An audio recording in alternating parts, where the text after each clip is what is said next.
Alors, j'écoute avec intérêt les performances et les prestations de Charles Robin, qui est un jeune philosophe d'une trentaine d'années, qui fait des exposés très didactiques sur Nietzsche, sur Schopenhauer et sur la dialectique, etc., où à laquelle il a consacré 3 sections, 3 vidéos, selon Socrate, selon Hegel, selon Marx. C'est intéressant de voir ce qu'il dit, comment c'est dit, etc. Et alors, il y a aussi quelque chose qui m'ont choqué, qui m'ont en tout cas interpellé, c'est quand il parle de la dialectique et qu'il dit que nous avons besoin d'un contradicteur.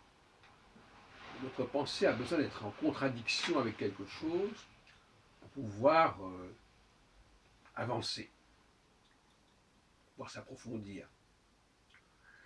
Et là, je ne le suis pas tout à fait, parce que je pense que nous sommes notre propre contradicteur, que nous devons être notre propre contradicteur, ou bien exactement que les véritables chercheurs, les véritables génies, sont capables de se contredire eux-mêmes, de se confronter à eux-mêmes, beaucoup mieux que ne pourrait le faire quelqu'un d'extérieur qui connaît moins bien le système en question. Et la vraie dialectique, c'est aussi cela. C'est d'ailleurs ce qu'on appelle aussi le dialogue intérieur, c'est aussi, moi à mon avis, à un certain point de vue, le cogito.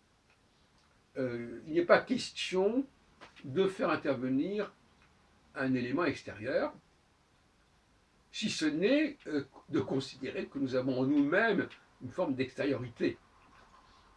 C'est-à-dire que nous faisons une chose et après nous regardons ce que nous faisons, c'est ce qu'on appelle la réflexion, dans tous les sens du terme.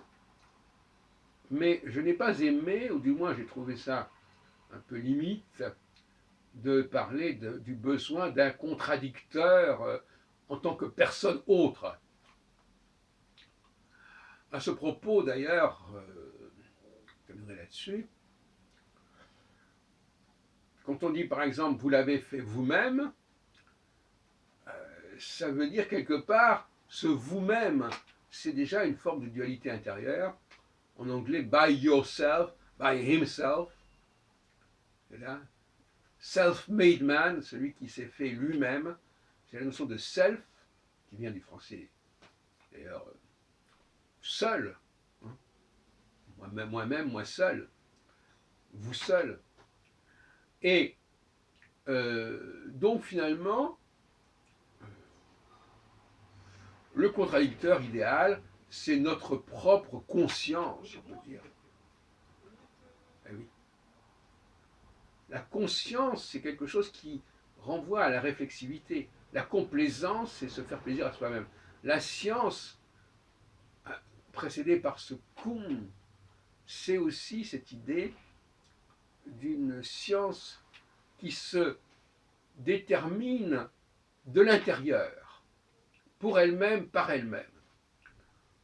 Science sans conscience n'est que ruine de l'âme.